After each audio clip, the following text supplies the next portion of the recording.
Assalamu alaikum dostlar, görөрmanдар, амансыздарбы? Бүгүн 4-октябрь. Көпчүлүк жазат. Жантуру Каражалдын баласын жанынан көргөзчү. Мынакей азыр бул Чоокардын жанына алып келдим. Буну дагы өзү наркы поляда турду эле буга чейин. Алыстан жакшы көргөзүп койдум эле. 3 жаш достор. Бышты жаска асый болот. 4 жаш болот. Хандуруп кошол. Гүлсарынын небереси Быйтып Албандын Саратынын баласынын баласы болуп калат. Булардан 6 кулун түшкөн да, 4 эркек, 2 ургачы түшкөн. Биринчи жолу үйүргө салынганда Каражал. Ошондо 2 эркекти 2 ургачыны мен алган. Бунун бир шеригин кыял досум алып туруп бүргөндүгө саткан. Бактаке канчага сатты? 300ге саттыбы, 250ге саттыбы? Точно эсимен чыгып калды. Арсланбапка барган Руслан ака. Ал мындан 1 ай мурун 600 миңге бербеди. Ушулар баары бир желе. Быйыл кыса минилип келди. Тарбияны алды.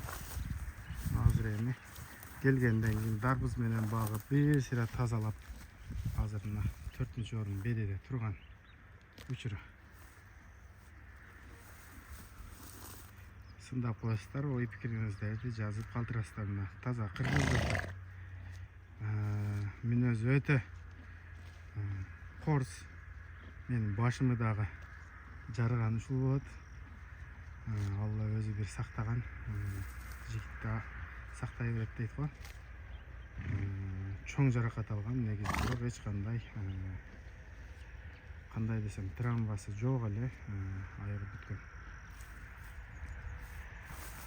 Бул болсо Таластан алып келген.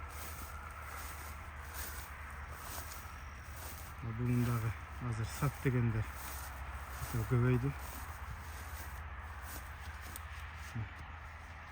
Ошо Сокур Миллиондун кызынын баласы. Миллион жөнүндө билгендер ой пикириңиздерди жаза кетиңиздер. Ал Сокур Миллион Казакстанга дагы сатылып, ошол жакта деле жүрдү. Азыркы күндө Мокенге келген. Так жашын айтып бере албайм, 13 асый деп geldi. Buyursa үйүргө коюлат. Канча өмүрү калган болсо, Мокенде андан ары үйүрдө жүрөт. Мына ошонун небереси. Бул атасы Европа жылкысы экен эле. Бою 1,73 деген болчу. Бунун да бою өтө жакшы. 4 жаш азыр азуусун сайып койгон. Келгенден кийин 1 ай курукта жемде бактым, жемде. Анан айтып 4-орун береге алып койдум жумда. Азыр 1 жумадан бери көктө. Ай, машалла. Жылкынын эле сулуусу мына. Жанынан өтө кооз достор. Жанынан аябай сонун. Эми мына ушуларды Таластагы Чоокардын тарыхы, таржымасы өтө узак. Казакстанга кулундары сатылып жүргөн, канча $6000 сатылчу эле. Бирок бизге өтө жөндүү баада келген. Азыр Мокенде өзүнүн кызматын өтөп аткан учур. Жаныбар бул бүгүн келди. Бүгүн кармап келдик. Мындайча айтканда үйүрдө жүрдүк десек деле болот. Бул ошол легендарлуу аттардан линиясы, эне тарабы дагы, ата тарабы дагы, ата тарабы Сургоян. Bunun атасын 1,5 жаштыгындабы, 2 жаштыгындабы өзгөндөн билесиздер, медет саяпкер алып барып Мустуа YouTube каналынан чыгарылыш жасаган. Ол тарыхын айтып берип, өзү келип суранып, ошо элге салайын, тарыхы менен айтып, элибизди кабардар кылайын деп, бунун атасын ошо же 1,5 жаш, же 2 жашында алып барып чыгарган. Мына ошондо Нокенден Бакыт деген акебиз алып келип үйүр койгон. Үйүрдү мен Бек деген досум бар, ошо Бакыт экенин инилеринен. Ошол үйүргө койгондо ушул кулун түшкөн. Бунун атасы үйүрдө өлгөн, жаардан кулап. Бир ушул ошол Сургояндон түшкөн. Энеси Жаныш Балбандын чекиринин баласы. Кеңеш акенин 490 деген атынын кызы.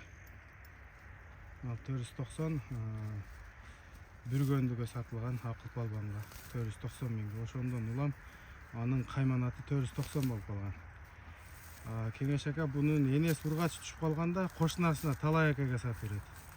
Мына ошол Талай акенин баласынан Бек деген досуман 4 же 5 айлыгында мен алып келген. Ошондон бери колдо бүгүн келди. Буюрса дагы чыкты.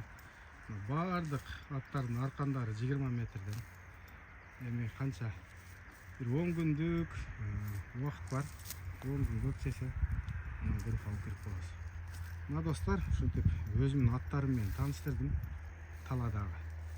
Лайк басып, комментарий жазып, бөлүшүп койгонду унутпаңыздар. Сөзсүз каналга катталып коюңуздар. Ассаламу алейкум, рахматуллахи ва баракатух. Дагы кимде ушундай тарыхы бар, эл оозунда жүргөн таанымал аттардан болсо жазып кетиңиздер.